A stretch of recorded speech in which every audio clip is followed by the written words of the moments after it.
Europe doesn't look or feel anything like it did 30 years ago. The trains are faster, the borders are thinner, the crowds, way bigger. But what if I told you that the real story of Europe isn't in the castles or cathedrals? It's in how the whole travel scene got turned upside down? Forget postcards and dusty guidebooks. Europe's not a museum, it's been a shape-shifting beast for decades. From the fall of the Berlin Wall to the rise of Instagram tourism, everything's changed. And if you've ever dreamed of walking the cobbled streets of Prague, watching the sunset in Santorini, or clubbing in Berlin, this story is about you. This is the truth behind 3 decades of unforgettable adventures in Europe.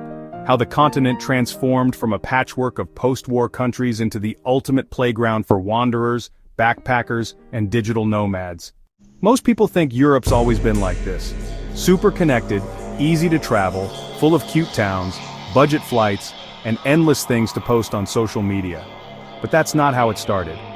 Back in the early 90s, Europe was still healing from wars, divided by old scars, and struggling to figure out how to open itself up to the world.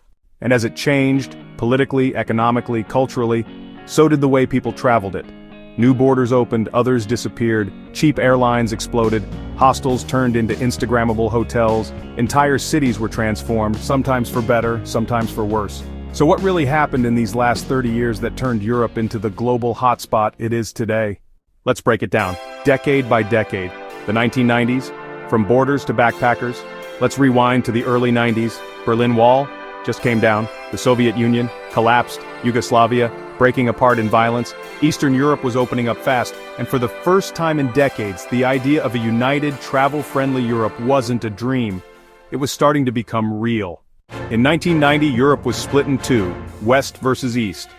Countries like Poland, Hungary, and the Czech Republic were just stepping into democracy and capitalism, and travelers, especially young backpackers from Western Europe, the US, and Australia, started pouring in. Why? It was cheap, it was raw, and it felt like discovering a hidden world. Places like Prague suddenly went from quiet post-communist cities to backpacker paradises. Hostels popped up, beer was dirt cheap. Every college student with a Eurail pass wanted to go off the beaten path. Trains were the magic ticket. The Eurail pass was gold, letting you hop from Paris to Rome to Vienna to Madrid without worrying about tickets at every stop. Rail culture made travel romantic again. You could sit on a train watching the Alps fly by with your Walkman on, writing in a journal and feeling like the star of your own indie movie. And back then, travel was more analog. No smartphones, no GPS, you had paper maps, Lonely Planet books, and advice scribbled in hostel guest books. The clubbing capital, Berlin emerges. Berlin, in the 90s, was wild. After reunification, abandoned buildings in East Berlin became illegal nightclubs. DJs from all over the world moved in. It was grungy, lawless, and electric. No one was checking Instagram. They were too busy living in the moment. This was the birth of Berlin's underground techno scene, which would go on to become world famous. Budget travel was still hardcore. Flying was expensive. Budget airlines didn't exist yet. Backpacking meant sleeping on trains, crashing in sketchy hostels, and surviving on bread, cheese, and hostel pasta nights. But it also meant freedom. You could spend a whole summer drifting across the continent for less than $1,000. Europe in the 90s was romantic, rugged, and just beginning to wake up. Then came the 2000s, and everything started speeding up.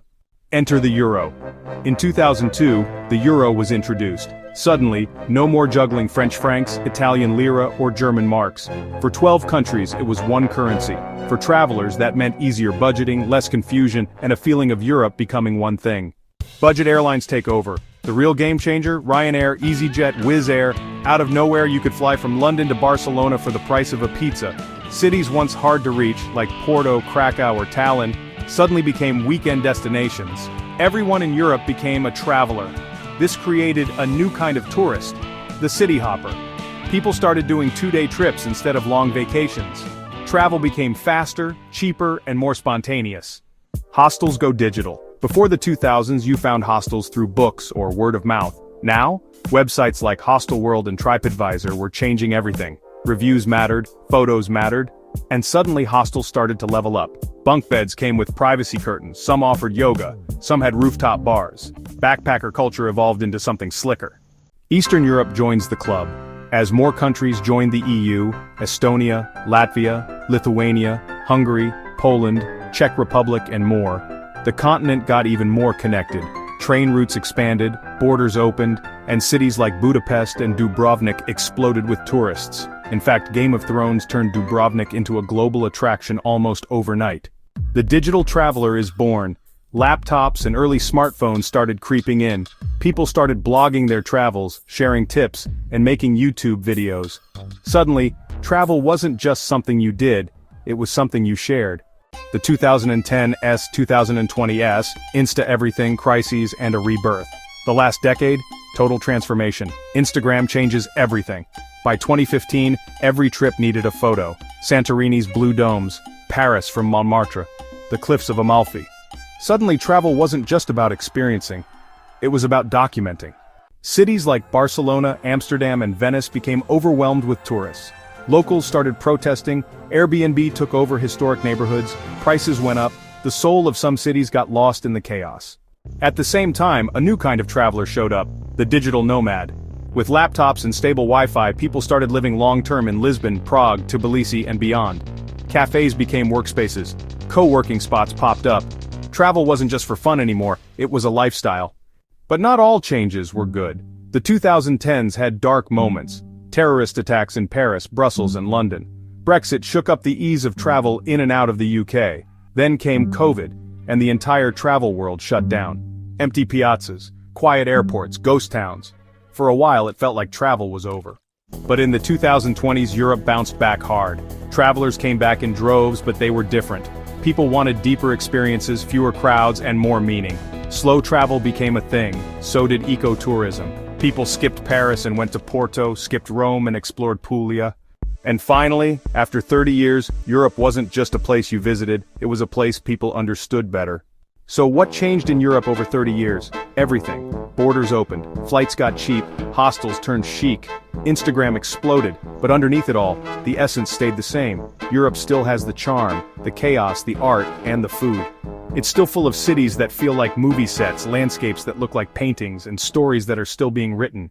But now, travel in Europe is about choice. You can chase the crowds or find your quiet corner. You can go old school or fully digital. You can explore the past while living in the now.